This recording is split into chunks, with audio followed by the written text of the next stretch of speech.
Refraction of light. We have seen that opaque objects reflect most of the light that is incident on them. But what happens when light passes through transparent substances such as water or glass? In our day-to-day life, we come across many such optical phenomena. For example, a glass slab placed on a book cover, a pencil dipped partly in water, and a swimming pool. What do you notice in each of these examples? The letters below the glass slab appears to be raised. The pencil appears broken at the water surface, whereas the swimming pool appears shallower than its actual depth. Well, this is due to the refraction of light. The phenomenon of change in the direction of light rays when it passes from one transparent medium to another is called refraction of light.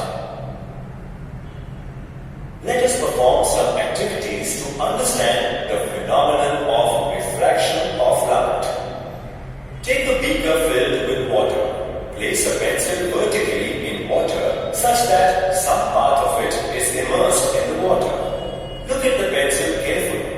You will observe that the thickness of the pencil inside the water appears to be more than the thickness of the part of the pencil that is outside the water.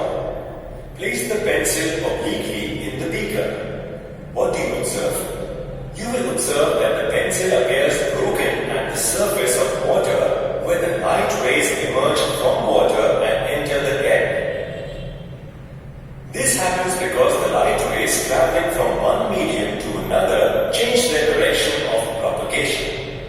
This phenomenon of light is known as refraction of light. You might have noticed the bottom of a swimming pool or a pond of clear water is seen to be raised. Why is it that the apparent depth actually seen is less? To understand this, let us consider a flat wooden piece lying at the bottom of a pool of depth h. Let a man be standing by the side of the pool. Consider two representative rays, OA and OB, coming from the object that pass from water to air. It bends away from the normal at the point of incidence A and B on the water-air interface and emerges as rays AC and BD respectively. If we extend the refracted rays AC and BD backwards, it appears to meet at a point O' of depth H'. This is the reason that the man standing besides the pool observes the image of the object at point O' and feels that the object is placed at depth H'. Thus, the bottom of the pool appears to be raised to some height due to refraction of light rays coming from the bottom. In other words, the apparent depth of the pool is felt to be less than its actual depth, and the water in the swimming pool appears to be shallow. What happens when a ray of light is incident normally on the interface between two different media? Well, in such case, the ray which is incident normally on the interface between two different media propagates without any deviation from one medium to another. This is because the angle of incidence is zero. Therefore, the angle of emergence is also zero. When the ability to refract light, that is, the optical density of two media is exactly the same, then there is no bending of light passing from one medium to another. Speed of light. The speed of light in vacuum is 3 into 10 raised to the power 8 meters per second. The speed of light is marginally less in air, but practically is considered to be equal to the speed of light in vacuum. No object can travel at a velocity greater than that of light in vacuum. The speed of light in water is 2.25 into 10 raised to the power 8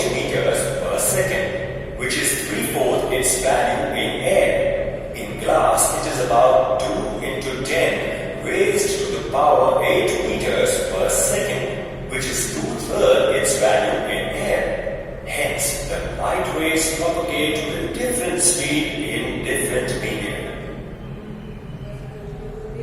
When the speed of light increases while passing from one medium to another, then the second medium is said to be optically rarer than the first.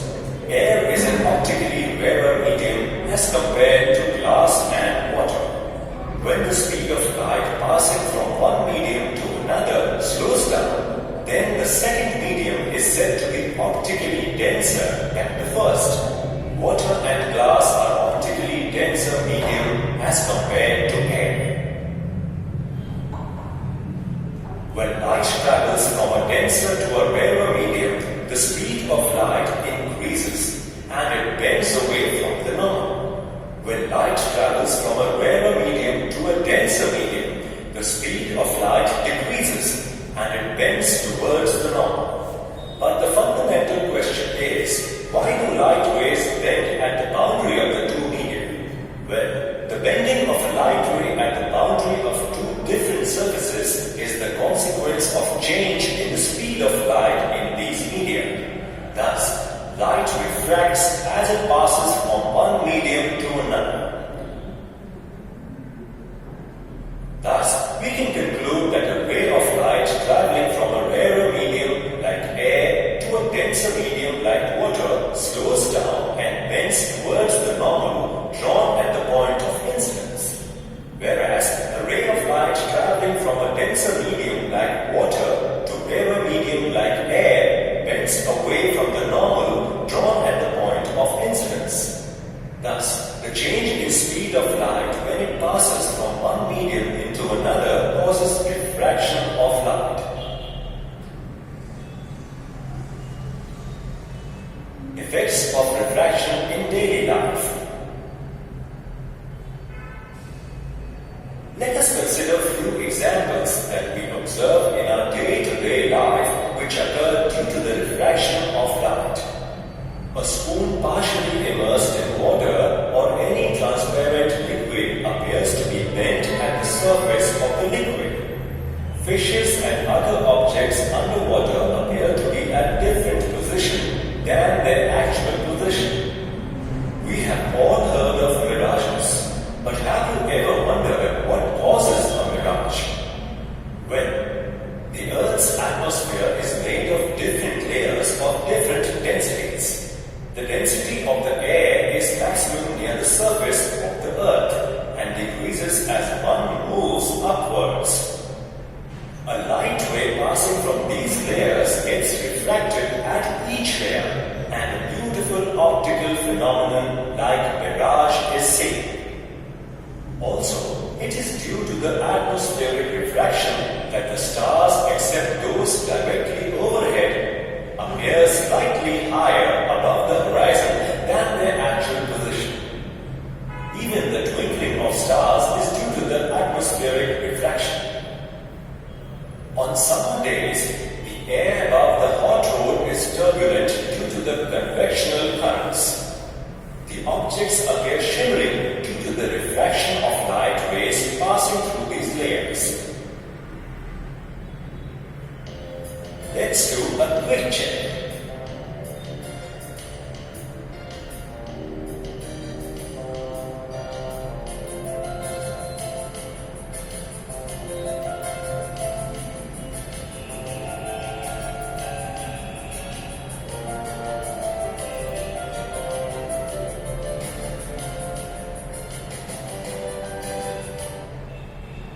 Refraction of light through a glass slab. Let us perform an activity to understand the path of light through glass slab. We require a rectangular glass slab, white sheet of drawing paper, drawing board, drawing pins and all-purpose pens. Fix the white paper on the drawing board with the help of drawing pins. Place the rectangular glass slab on it. Mark the boundary of the slab.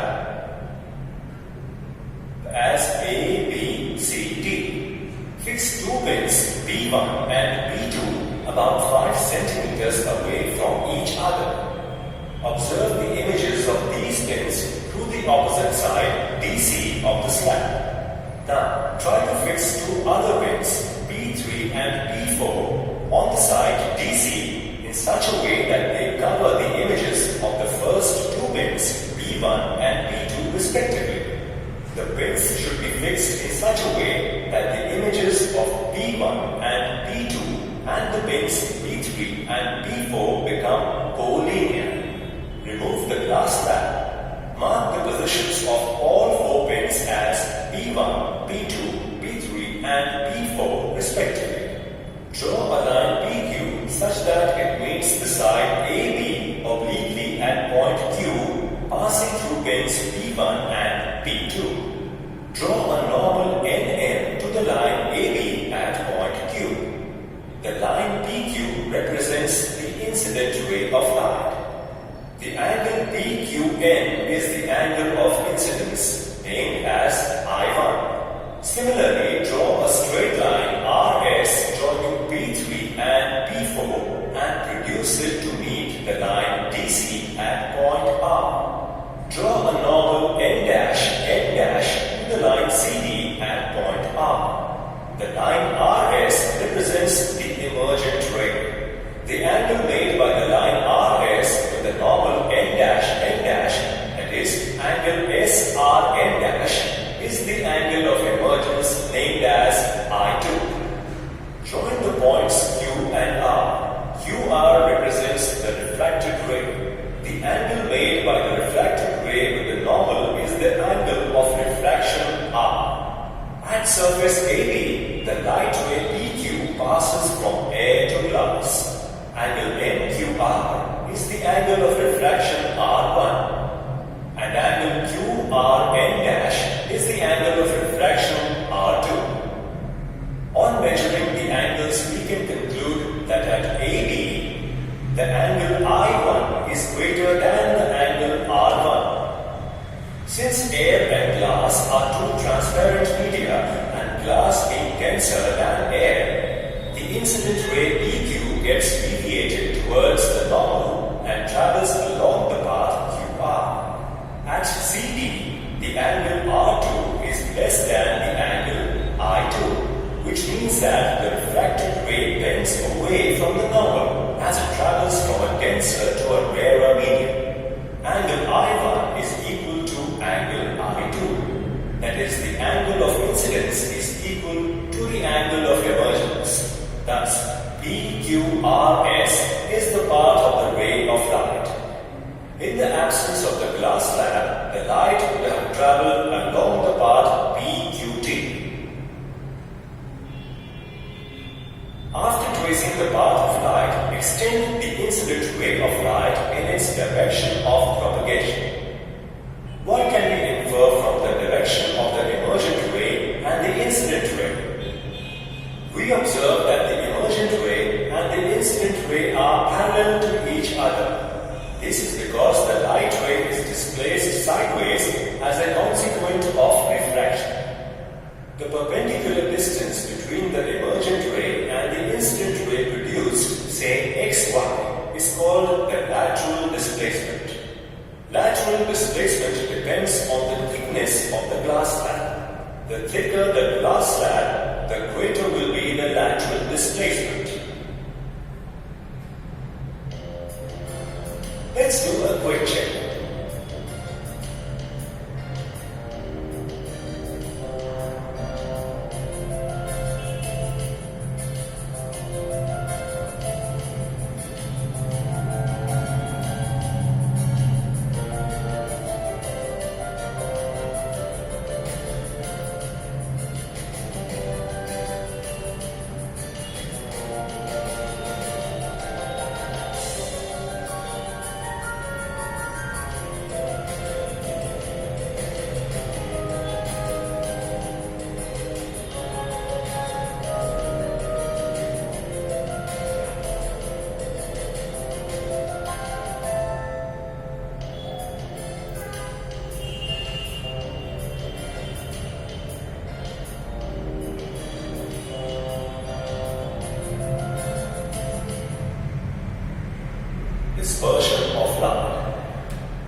He passed a narrow beam of sunlight through a glass prism and obtained a band of 7 colors on a wall. The phenomenon of splitting of white light into its 7 constituent colors is known as dispersion of light.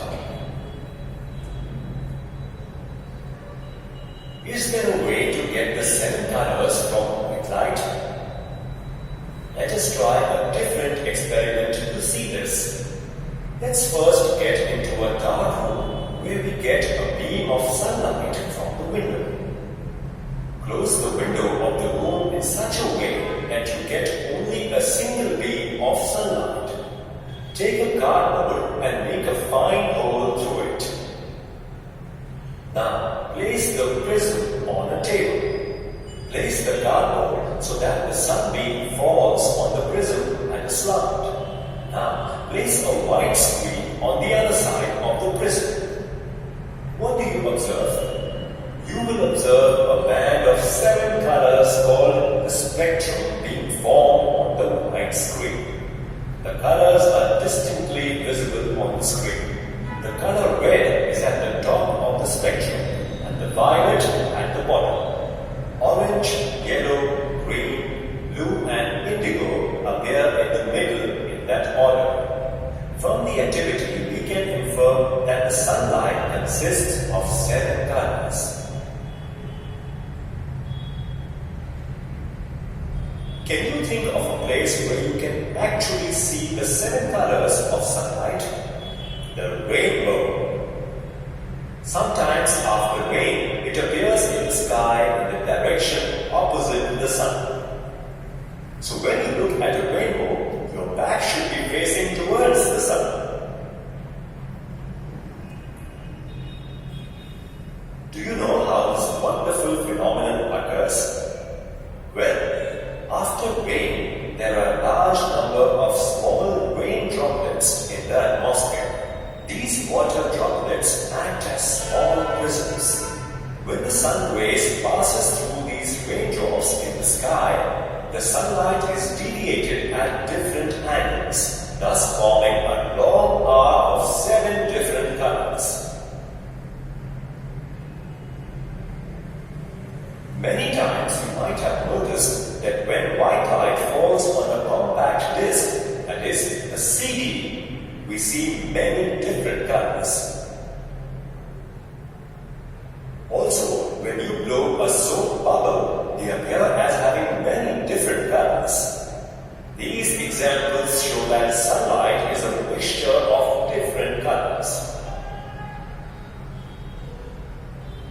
We have just learned that white light consists of 7 different colors. But can 7 different colors make up white light when mixed together? Let's discover this mystery behind the white color by performing a small activity. Activity. Cut out a circular piece of cardboard with a radius of about 10 centimeters. Now, make a hole in its center.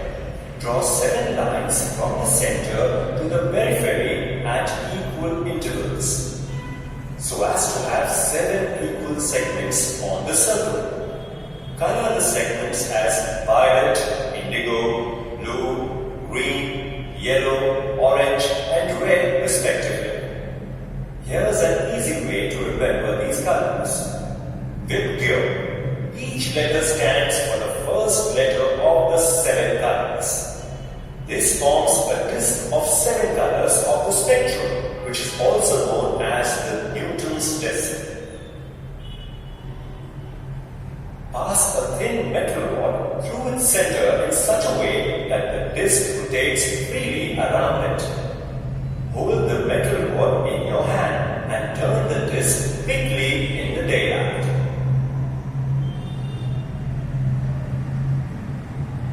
When the disk moves slowly, we can make out the different colors clearly. However, when the disk rotates at a higher speed, the 7 colors mix together and the disk appears to be white in color. Thus, we can conclude that when 7 colors of the spectrum are mixed together, we get white light as seen by the rapid rotation of the Newton's disk. We can prepare a spinning top by fixing a Newton's disk on a small pencil. Now, spin the top. You will observe that when the top spins, the 7 colors merge and we see white light. Let's do a quick check.